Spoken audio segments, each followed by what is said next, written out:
Hello everyone, my name is Denby, and today we're going to be analyzing some of the games from the Candidates Tournament in 2020 and 2021. 2 years for the price of one tournament. Today I want to look at how things shook up between the two biggest challengers to Nepo in the back half of the tournament. That is Fabiano Caruana and Anish Giri. Fabi and Anish played some really interesting, really creative chess in the back half of this tournament, but Nepo was just too strong, too solid, and they could not catch him. That being said, this is the game that essentially knocked Fabi out of the running. Anish Giri was the one to do it. Let's see how it happened. We got e4, c5, knight f3, e6, and the open Sicilian.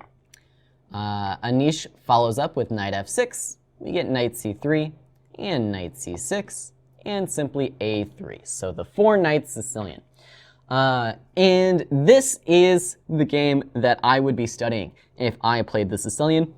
Really any variation in the Sicilian, because Anish does an absolutely model job of handling White's play in this game. Anish does everything right, takes every opportunity offered to him, and wins the game with style. So let's see what that looks like. First of all, a3.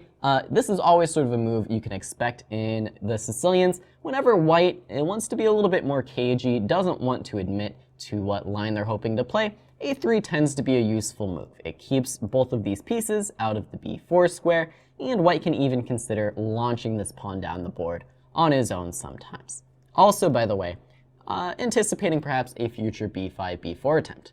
So what do you do with Black when your opponent is being sort of flexible and cagey? Well, you stay simple. You develop your pieces like Anish does. Bishop e7, we get bishop e3 now by Fabi, and Anish simply castles. No reason to do anything too crazy.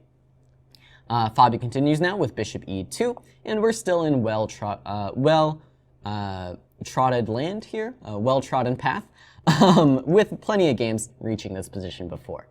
Anish now opts for this structure with d6. Sometimes Black players will play with d5 here, hoping to break in the center and sort of equalize right away. But Anish chooses this rather interesting move d6, and I think this is indicative of Anish fighting for a win in these games. He wants to keep the structure a little bit more flexible and wants there to be some more play in the position against Fabi.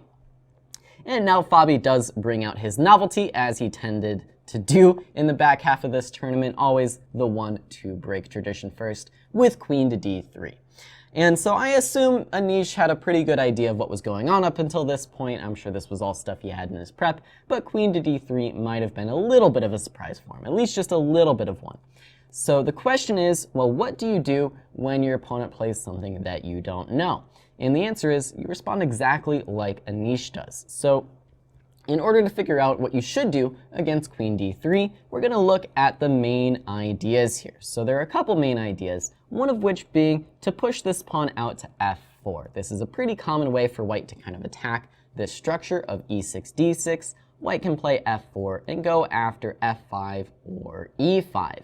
And here there are a couple moves for Black. Black can consider breaking in the middle right away with e5, but another really useful move here is bishop d7, just to sort of shore up the queen side a little bit, play a6 next, and eventually, later on down the line, consider pushing b5. So against queen d3, this is the kind of move that doesn't really introduce too many new threats into the position. If anything, it's looking to control these light squares a little bit more, so Anish's move of bishop d7 makes perfect sense. You don't spend too long thinking about it, even though it's a move you haven't seen. You just stick to the basics and follow your opening plan. Fabi now continues with f4, and we're approaching a position that Anish might be a little bit more familiar with.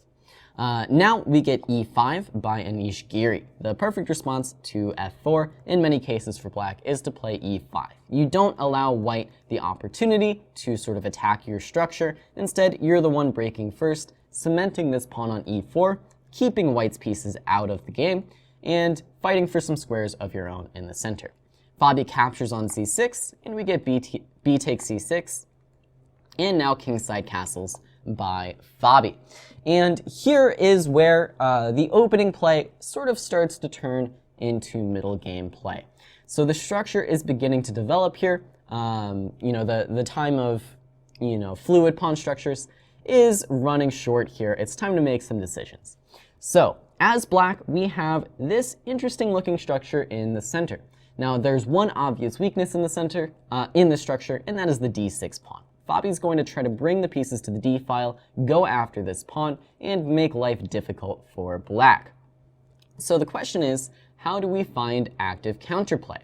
Well, the answer is somewhat surprising, and that is in e takes f4. This is a very interesting move by Anish. At first glance, I would say it's a little bit counterintuitive. Now, why is that? Well, it's drawing white's bishop to the f4 square, where it's attacking your biggest weakness in the center. But Anish's reasoning is quite sound here. He wants to get a very powerful knight onto the e5 square, and then use this knight to sort of launch the rest of his play. With this strong knight in the center, he'll be able to play a lot more freely and go after white's weaknesses on e4 and down the b file a lot more easily. So bishop f4 does make a threat, which is why we see bishop e6 here. Fabi now continues out with queen g3, making some rather nasty looking threats. And now Anish follows up with the nice tactical idea of knight d7. And this sort of shows you how deep Anish actually saw into the position. Knight d7 is not a move he just came up with on the fly. He had to sort of see this coming from a ways away. Now, what's the point of knight d7? It looks like it's not really solving any of our problems here. Well, the fact of the matter is, if you do play bishop h6, simply bishop f6 is going to defend. If rook takes, we do have queen takes to keep the defense, and white isn't getting very far. And the slightly more obvious one, why not just take the free pawn? And the answer here is that black does have this nice resource of queen b6 forking the king and the pawn. And black is actually going to be a little bit better here. So let's just take a quick look. Takes, check, king h1, queen b2, and there's simply too many weaknesses here on the queen side for white to handle. Okay, so knight d7, really nice move, stopping both threats at the same time and preparing to continue the plan of knight e5. Now we get rook a to d1, and Anish comes up with a really great idea here as well. Simply rook to e8. And this move, and when I tell you that this move is deep, I mean this move is deep. So what is the point of rook e8? Well, the point is that, what is the point of rook e8? Gotta find my line here. So the point is, after queen b6 check, there's bishop e3, and if we were to capture on b2, then there is this really nice idea of knight to d5. And the point now is that we're attacking this undefended bishop on e7, and in return, if we capture the knight, white has this amazing idea of forking the queen and checkmate, winning substantial material. So Anish sort of sees this idea from afar here and says, okay, that's fine. I'll play rook e8, defend my bishop, and then maybe I can start thinking about threatening this move, queen to b6 check, with knight d5 being dealt with. Really deep stuff here going on in the subtle, mysterious move, rook to e8, defending against knight d5. All right, Fabi, though, is no slouch, sees these ideas coming, and plays king to h1. Now, the tactics are sort of falling behind here, and as Anish, we really need to start defending our d-pawn. It's attacked 3 times and only defended once. So how are we going to do it? A lesser player might play the move queen to b6, attacking this pawn and just trying to find counterplay over here.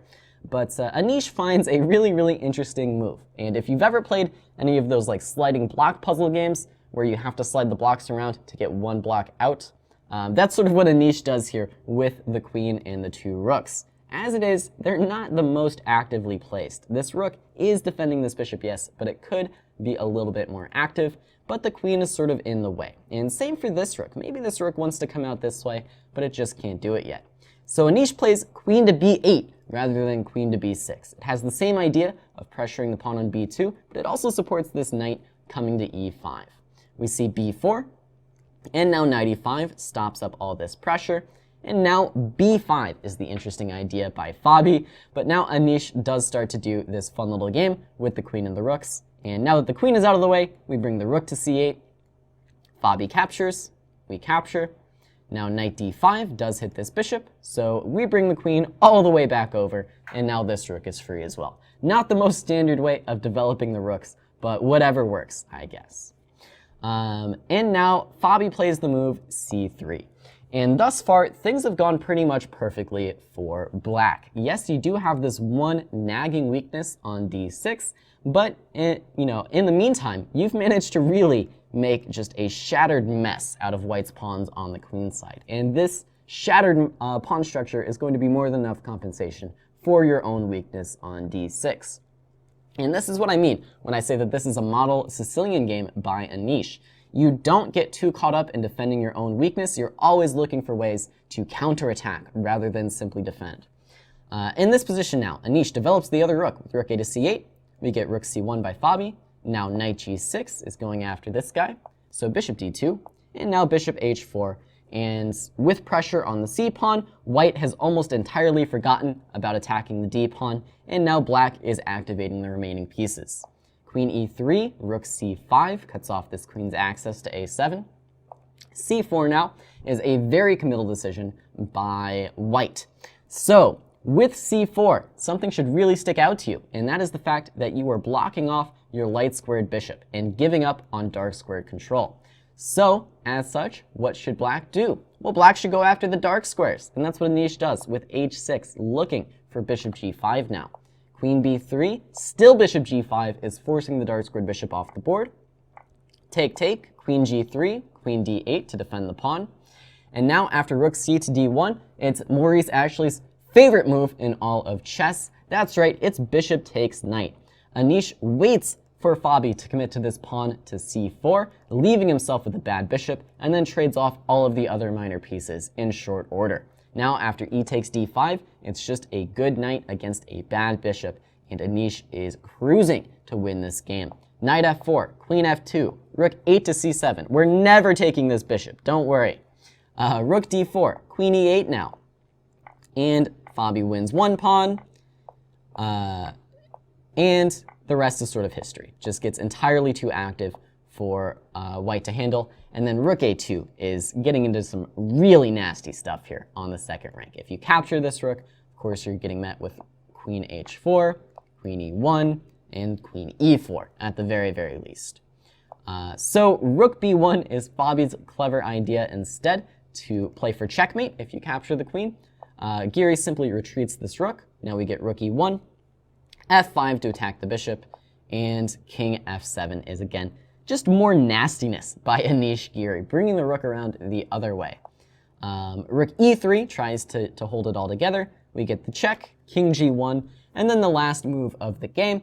Go ahead, pause at home if you want to try to find it. There are plenty of ways to win here though, but this one is sort of the most stylish. And of course, that move is knight takes g2, simply ripping things open, and Fabi resigns in light of the fact that his king is getting absolutely murdered. So really impressive game by Anish Giri. Of course, he didn't quite make it to the finish line with Nepo pulling away with some clutch wins in the back half of the tournament, but really excellent play by Anish in this game. The absolutely model Sicilian.